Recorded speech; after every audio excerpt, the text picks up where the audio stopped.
$95.88 per ounce. Silver just carved out a new nominal all-time high, the highest price in recorded history. And yet, most investors are asking the wrong question. They're asking, is this the top? They should be asking, what happens when we cross 100? Because that's where we're headed. Not eventually, not someday. Within the next 72 hours, possibly sooner, we are exactly $6.30 away from the psychological barrier that will transform this rally from a precious metals event into a mainstream phenomenon. Marcus Sterling here, and welcome to the Vault Keeper, where we unseal the classified strategies and hidden patterns that shape global finance. If you value intelligence that institutions would prefer remained locked away, subscribe now. We're tracking developments that most analysts won't discuss until it's too late to position. And tell us in the comments, where are you watching from, and are you positioned for what's coming? We read every comment because this community represents those who understand that real wealth is built on information others don't have. Now, let me show you why the move from $95 to $100 is not just another $6 increment. It's the detonator. The human brain processes round numbers differently than it processes irregular figures. $95.88 is impressive to those already paying attention. $100 is comprehensible to everyone. It's the threshold that crosses from specialist knowledge into general awareness. When silver breaches $100 per ounce, it will trigger a cascade of psychological, mechanical, and institutional responses that could accelerate the rally into parabolic territory. Let me explain the mechanics. First, the retail FOMO trigger. Right now, silver is a story followed by precious metals, investors, inflation hedgers, and currency skeptics. The moment it crosses 100, it becomes a story for everyone. Your neighbor, who's never owned an ounce of silver, will see the headline. Your accountant will mention it. Your financial advisor, who told you precious metals were speculative, will suddenly want to discuss allocation. This is not theoretical. We have precedent. In 2011, when silver approached $50 per ounce, Google's search interest exploded. Coin dealers sold out of inventory. Premiums spiked to unprecedented levels, and that rally died at $49. It never actually breached the psychological $50 barrier from 1980. Imagine what happens when we don't just approach 100, but actually cross it. The retail demand surge will dwarf anything seen in 2011, because now the infrastructure exists to buy silver instantly. Mobile trading apps, tokenized precious metals, ETFs accessible with a single click. In 2011, buying physical silver required finding a dealer, placing an order, waiting for delivery. Now it happens in seconds. Second, the mainstream media amplification. Financial media operates on clear editorial triggers. $95 gets mentioned in the commodities section. $100 gets front page treatment. CNBC will run breaking news alerts. Bloomberg will publish think pieces. The Wall Street Journal will interview analysts who've been wrong about precious metals for a decade, suddenly explaining why silver is at $100. And that media coverage becomes self-reinforcing. Every article, every news segment, every social media discussion drives more attention, which drives more buying, which drives the price higher, which generates more coverage. This is the FOMO loop, and it's more powerful than any fundamental analysis or technical pattern. Third, the institutional positioning shift. Professional money managers face a different calculus than retail investors. They're measured on relative performance against benchmarks and peers. Right now, most institutional portfolios have zero or minimal precious metals exposure. That's been the consensus trade for over a decade. Bonds and equities, minimal commodities. But when silver crosses 100 and continues higher, those managers face a risk they cannot ignore: underperformance. If silver rallies another 50% to $150 and they have no exposure, their clients will ask uncomfortable questions. Why didn't you participate? Why did you ignore the signals? Why are we paying fees for performance that trails a simple commodity? That career risk forces action. Even skeptical managers will add token positions just to avoid being completely wrong. And when institutions with billions under management add even 1 or 2% exposure to silver, the impact on price is substantial. Fourth, the supply stress intensification. Physical silver dealers are already experiencing delays. Premiums are elevated, inventories are tight, and that's at $95 with current demand levels. What happens when demand doubles or triples because of mainstream attention at $100? The physical market cannot absorb that surge without significant price adjustment. Dealers will raise premiums to ration supply. Delivery times will extend from weeks to months. And the divergence between paper silver prices and physical silver availability will become undeniable even to casual observers. That divergence creates its own momentum. When people realize they can't actually buy silver at the quoted price, that real metal carries a massive premium or is not available at all, it reinforces the scarcity narrative and drives even more demand. Fifth, the technical pattern confirmation. On the charts, $100 represents more than just a round number. It's a psychological resistance level that, once broken, often leads to rapid continuation. Technical analysts call this a breakout. Price consolidates below resistance, tests it multiple times, then finally breaks through. Once through, the previous resistance becomes support, and price often accelerates as short sellers cover and momentum traders pile in. We're seeing that setup now. Silver has been testing the 90 to 95 range. The move to 95.88 broke the previous high. If we clear 100 with conviction, the next resistance isn't until 120, then 150. That's $20 to $50, a potential upside with minimal technical obstacles. And in a momentum-driven rally, fueled by retail FOMO and institutional catch-up, that distance can be covered faster than rational analysis would suggest. Now, I need to address the counter-argument. Some analysts are calling this a blow-off top. They're pointing to overbought conditions, elevated sentiment, and historical resistance levels as evidence that silver is due for a correction. They might be right about a short-term pullback. Markets don't move straight up. Profit-taking happens. Volatility is normal, but confusing a correction with a trend change is the mistake that costs fortunes. The underlying drivers supporting higher silver prices haven't changed. Currency debasement continues. Industrial demand grows. Supply remains constrained. Central banks diversify away from fiat. A 10 or 15% correction from $100 takes us back to 85 or 90. That's still dramatically higher than where silver traded for the past decade. And corrections in bull markets are buying opportunities for those with conviction and capital. The real question isn't whether we'll see volatility. The question is whether the fundamental thesis supporting higher silver prices remains intact.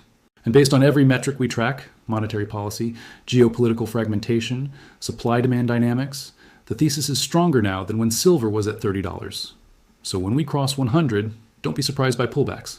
Expect them, position for them, but don't mistake them for the end of the move. Because if the patterns from 1979 and 2011 repeat, and they're showing every sign of repeating, we're just entering the acceleration phase.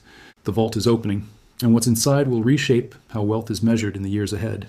Let's examine what's happening beneath the surface of the silver market right now. Because while the headline price captures attention, the real intelligence comes from analyzing the mechanics of supply, demand, and positioning. Start with physical premiums. These are the spreads between paper spot prices and what dealers actually charge for coins, bars, and rounds. In normal markets, premiums run $2 to $4 per ounce over spot.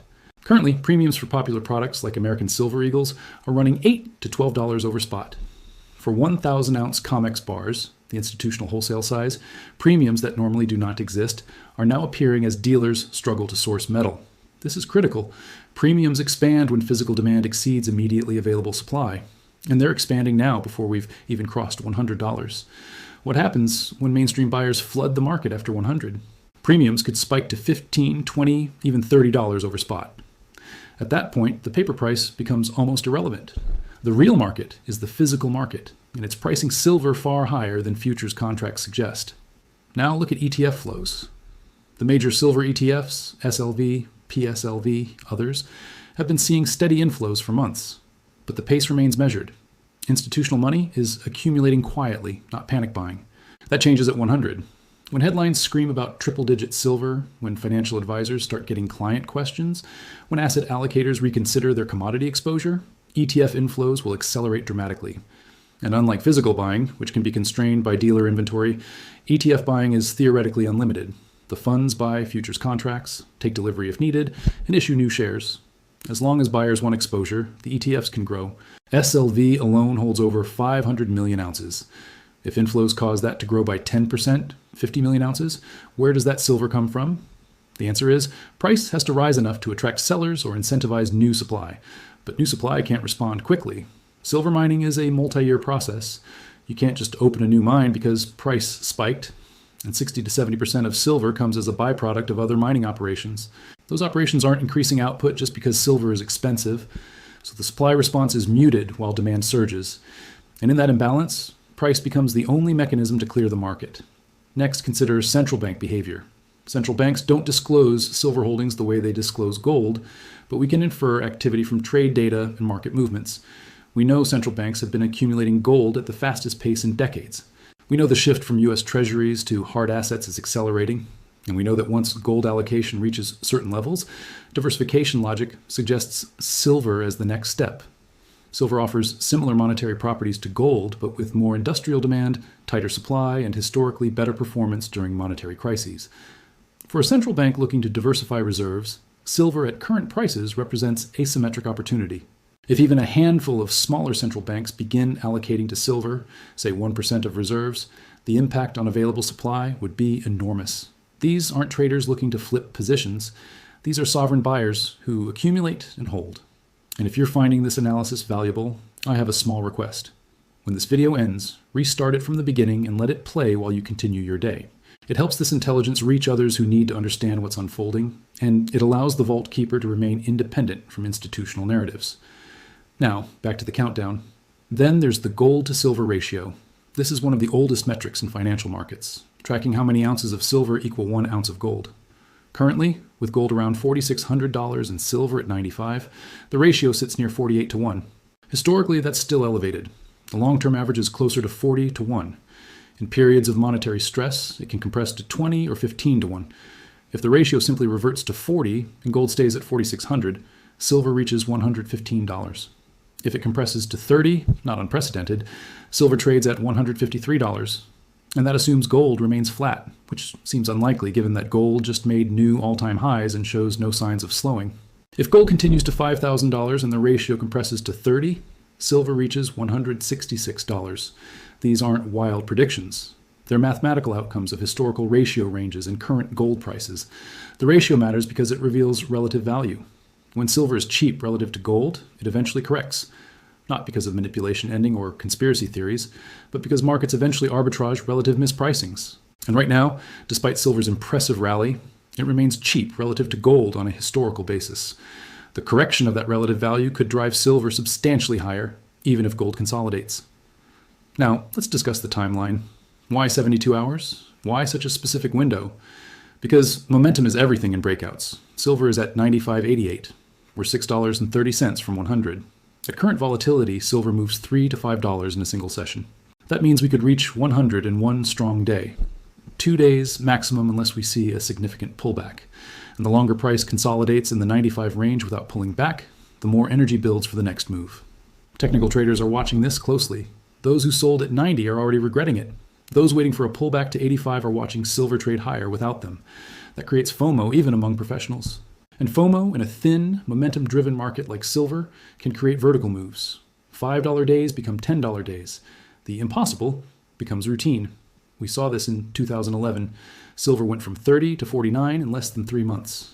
Not gradually, in explosive bursts punctuated by brief consolidations.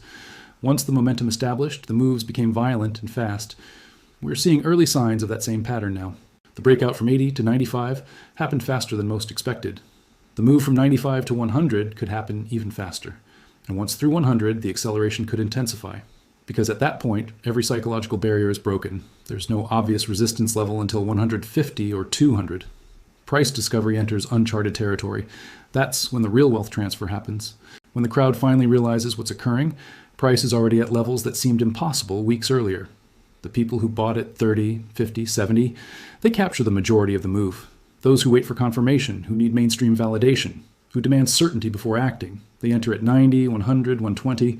They still profit, but they miss the asymmetric entry that builds generational wealth. The vault has been sealed for decades. What's inside has been systematically undervalued, manipulated, and ignored by mainstream finance. But the seal is cracking. And when it breaks, when 100 falls, the scramble for what's inside will make the current rally look restrained. The countdown is active. The question is whether you're positioned for what happens when the clock hits 0.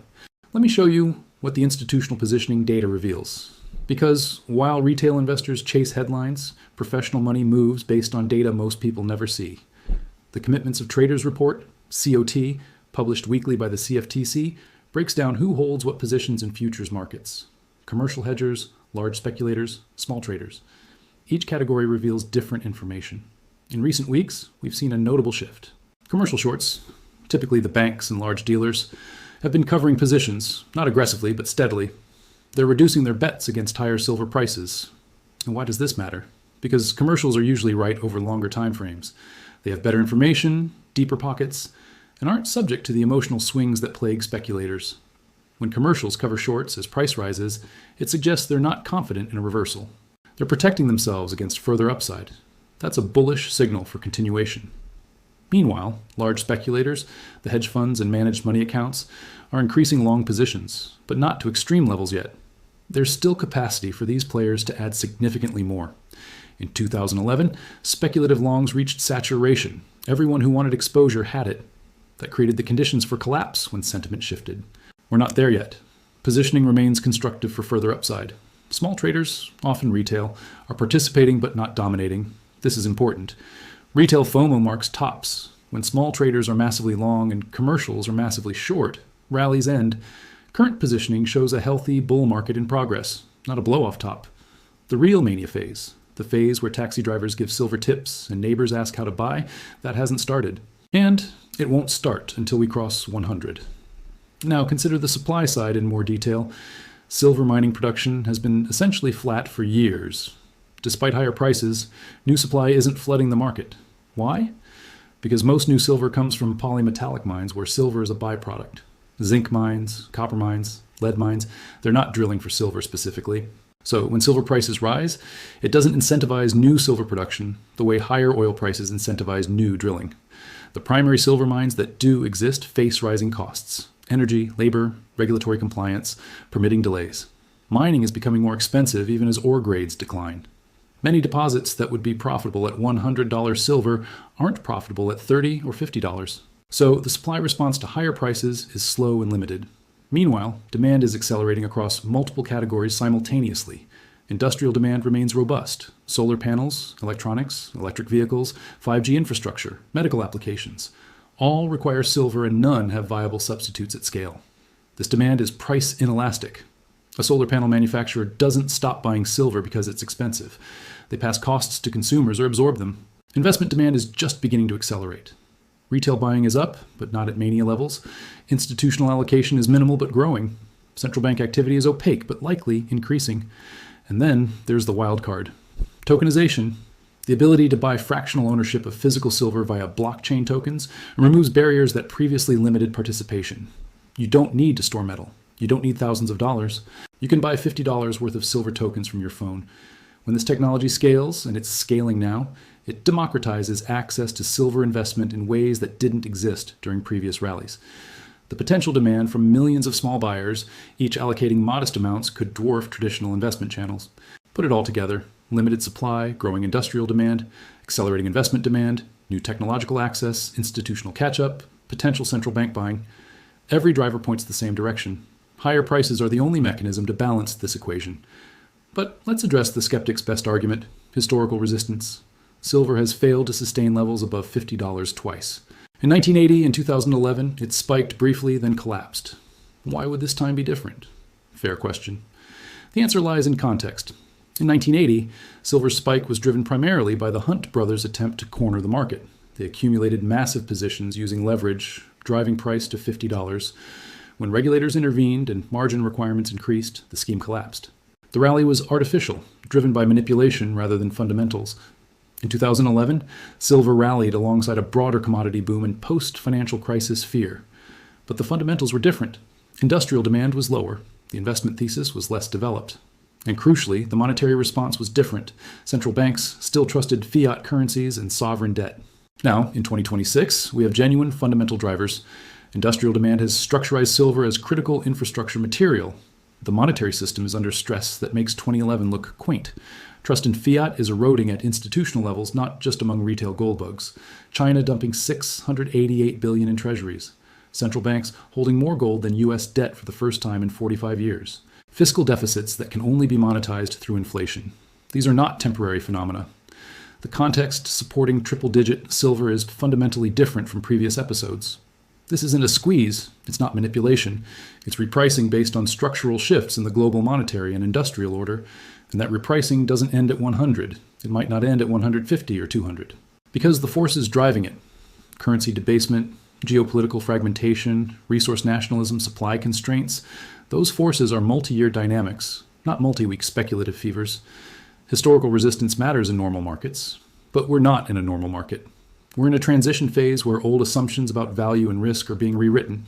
Silver at $50 made sense when the dollar was trusted and industrial demand was optional. Silver at 100 or higher makes sense when the dollar is weaponized and industrial demand is existential.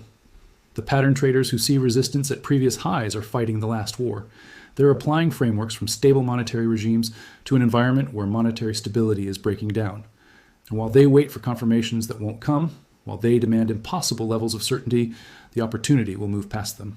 Just like it did for those waiting to buy gold at $500, or Bitcoin at $1,000, or real estate in 2009. Markets reward those who position ahead of consensus. And right now, consensus is just beginning to shift toward the reality that silver's role in the global system has fundamentally changed. The vault is unsealed, the inventory inside is limited, and the door is closing on asymmetric entry points. Now I need to discuss what happens after 100. Because crossing the psychological barrier is the beginning of a new phase, not the end of the rally. History provides some guidance, though, as I've explained, the current context is different from previous episodes. Still, patterns of human behavior remain consistent. When silver breached $30 in 2011, the reaction was measured. Precious metals investors celebrated. Mainstream ignored it. The rally continued.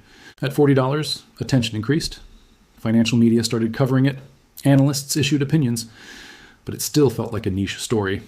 At $48, $49, approaching the $50 threshold, mania set in. Coin dealers experienced unprecedented demand. Premiums spiked. Inventory sold out. Everyone suddenly had opinions about silver. Then it peaked at $49 and reversed violently. Those who bought at the peak suffered massive losses. Those who sold too early missed the majority of gains. The window of optimal execution was narrow and unforgiving. The same pattern will likely repeat, but at higher absolute levels. The measured phase at 100 to 120, the attention phase at 130 to 150, the mania phase approaching 200 or beyond. Understanding this pattern allows positioning that captures the move without getting caught in the collapse. The strategy isn't to hold forever, it's to hold through the measured and attention phases while scaling out during mania. But identifying which phase you're in requires discipline and data, not emotion. The data I'm sharing now, positioning, premiums, ETF flows, media coverage, these are the indicators that reveal phase transitions. Right now, we're transitioning from measured to attention. $100 is the catalyst that triggers mainstream awareness. The attention phase typically lasts longer than the measured phase and produces the bulk of the rally. So if historical patterns hold, crossing 100 opens months of continued upside before we reach true mania. Months to position, to scale in, to accumulate physical metal at prices that will seem cheap in retrospect, but you cannot wait for certainty. By the time everyone agrees silver is going higher, price has already moved. The opportunity is now, in the uncertainty when skeptics still dominate and FOMO hasn't fully engaged. Let me address a question I'm frequently asked. What about a pullback to buy? Shouldn't we wait for silver to correct before entering? The risk of that strategy is it assumes a pullback will come before the next leg up. It might not. Silver could trade from 95 to 110 without touching 90 again, then from 110 to 130 without touching 100 again. Waiting for perfect entries costs more than accepting imperfect ones. A $5 or $10 difference in entry price matters far less than the difference between being positioned and missing the move entirely. Consider this. If silver reaches $200 over the next 12 months, does it matter whether you entered at 90, 95, or 105? All three entries would produce exceptional returns. The only losing position is no position. Of course, position sizing matters. Entering with leverage or capital you can't afford to lose is dangerous regardless of timing. But for those with appropriate risk management, current levels still offer asymmetric opportunity even after the rally we've seen. Now, let's discuss portfolio implications. How much silver exposure makes sense given where we are in the cycle? There's no universal answer. It depends on age, risk tolerance, existing allocations, financial goals. But some general principles apply. First, physical metal should be the foundation. Coins, bars, whatever form you prefer. Physical metal can't be hacked, confiscated remotely, or subject to counterparty risk. It's the insurance policy that protects against systemic breakdown. How much physical? Enough that if everything else failed, if markets collapsed, if your accounts were frozen, if the financial system entered crisis, you'd have tangible wealth that retains value. For some, that's 5% of net worth. For others, it's 20 or 30%. Second, consider mining equities for leverage. Silver miners typically amplify metal price movements. When silver rises 20%, quality miners might rise 40 or 60%. But they also carry operational risks, geopolitical risks, and equity market correlation. Mining stocks make sense as a tactical allocation to juice returns during the bull phase, but they're not substitutes for physical metal. They're complementary positions that serve different purposes. Third, avoid excessive leverage. Silver's volatility can trigger liquidations, even when the long-term thesis is correct. Being right about direction doesn't matter if you're forced out before the thesis plays out. futures, options, leveraged ETFs. These instruments have their place for sophisticated traders. But for most investors, they introduce more risk than reward. The temptation to over-leverage during exciting rallies is how fortunes are lost, even in winning markets. The optimal approach: core physical position, sized appropriately for your situation, tactical exposure through minors if you want amplified returns, minimal or zero leverage to ensure you can survive volatility, and maintain liquidity. The ability to buy more if prices drop or to take profits if prices spike requires having capital available. Being fully invested at all times eliminates optionality. Finally, remember that silver is one component of wealth preservation, not the entirety. Diversification still matters. Real estate, productive businesses, international assets, cash reserves, all have roles in a comprehensive strategy. Silver's purpose is asymmetric opportunity and systemic insurance. It's the position that protects against monetary chaos while offering exceptional upside if monetary chaos intensifies. But it shouldn't be the only position. The vault contains many instruments. Silver is one of the most undervalued. But the truly protected portfolio holds multiple assets that thrive under different scenarios. What we're witnessing now, the approach to $100, the mainstream awakening, the institutional repositioning, this is the transition from early positioning to mid-cycle profit. Those who accumulated at lower levels are beginning to see validation. But validation creates its own risk. The temptation to sell too early, to take profits at 100 and miss the move to 150 or 200. To confuse a psychological milestone with a structural ceiling. The data suggests we're nowhere near a structural ceiling. The fundamentals supporting higher silver haven't weakened, they've strengthened. Supply remains tight. Demand is accelerating. Monetary debasement continues. Geopolitical fragmentation intensifies. In that environment, $100 is a waypoint, not a destination. The journey is just beginning. And those who understand the difference between trading volatility and investing in structural change will be positioned for what comes next. The seal is broken. The countdown to 100 is measured in hours, not weeks. And what happens after will separate those who saw what was coming from those who waited for proof. Let me close by connecting the silver story to the broader transformation unfolding across global finance. Because silver's march to $100 is a symptom, not the disease. The disease is monetary system instability, the loss of faith in fiat currencies. The realization that paper claims carry counterparty risk that physical assets don't. For 70 years, the dollar-based system provided relative stability. The US ran deficits, but the world absorbed them. The Fed printed money, but inflation stayed manageable. Debt grew, but growth kept pace. That equilibrium is breaking. Deficits are exploding beyond what growth can support. Printing has become structural rather than cyclical. Debt service costs are consuming federal budgets, and the world is no longer willing to absorb unlimited dollars. China dumping treasuries, BRICS developing alternative settlement systems, central banks accumulating gold at record pace. These are not isolated events. They're coordinated moves away from dollar dependency. And when the world's reserve currency loses that status, not overnight, but gradually through 1,000 small diversifications, assets that can't be printed, frozen, or inflated become the ultimate stores of value. Gold, obviously, but also silver, which carries all of gold's monetary properties plus industrial necessity that gold lacks. The move to $100 is the market beginning to price that reality. Not speculators gambling on charts, not retail chasing momentum, but sovereign entities, institutional allocators, and informed individuals recognizing that the rules have changed. In this new environment, the question isn't whether silver reaches 100. It's whether 100 proves to be a floor or a ceiling. And based on every structural indicator we track, it's a floor. The supply simply doesn't exist to meet the demand that's building. Not at current prices, not even at double current prices. When you combine investment demand with industrial consumption, with potential central bank accumulation, the math doesn't work below triple digits. And that's assuming demand doesn't accelerate further, which seems unlikely. As mainstream awareness builds, as more investors seek inflation protection, as the monetary chaos intensifies, demand will grow, not shrink. The only variable is price. How high must price rise to balance supply and demand? Nobody knows precisely, but we know it's higher than 95. We know it's higher than 100. And we know that historical patterns suggest it could be dramatically higher than consensus expects.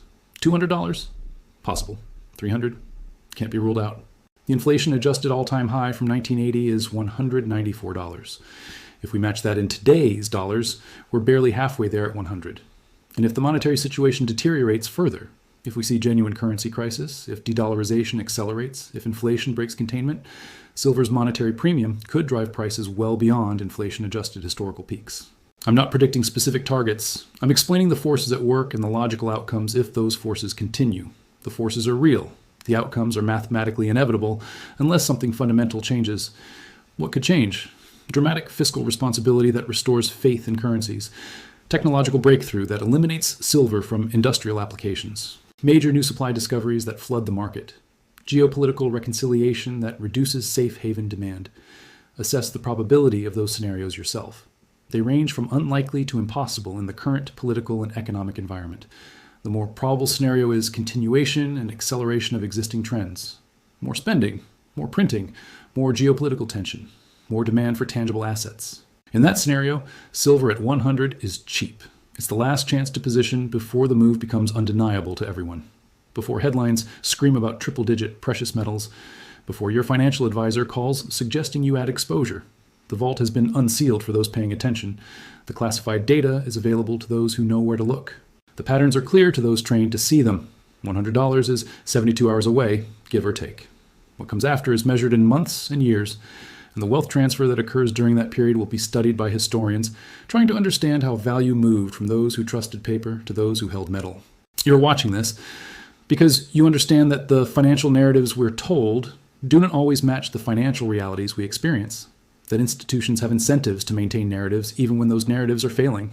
The silver story is one of those narratives. For decades, we were told precious metals were relics, barbarous, non-productive, speculative. Better to hold stocks and bonds and trust the system. That narrative is collapsing under the weight of its own contradictions. And as it collapses, the assets it dismissed are being revalued by those who can see past the propaganda. $100 silver is not the end. It's validation. Validation that those who positioned early, who endured mockery from conventional advisors, who maintained conviction through volatility, they were right. And what comes after 100 will validate them even more. This is Marcus Sterling from the Vault Keeper. The secrets are unsealed. The countdown is active. The opportunity is closing. If this intelligence proved valuable, share it with someone who needs to understand what's really happening beneath the surface of financial markets. And remember, in times of systemic transition, knowledge isn't just power. It's wealth preservation. The door to the vault is closing. Make sure you're on the right side when it seals. Drop a comment below. Tell us where you're positioned and what you're seeing in your local markets. Are dealers reporting shortages? Are premiums rising? Are your peers waking up to what's coming? We want to hear from the community that understands the game being played. Subscribe, enable notifications, because the next 72 hours could redefine precious metals for a generation. And when 100 falls, the real story begins. See you on the other side of the threshold.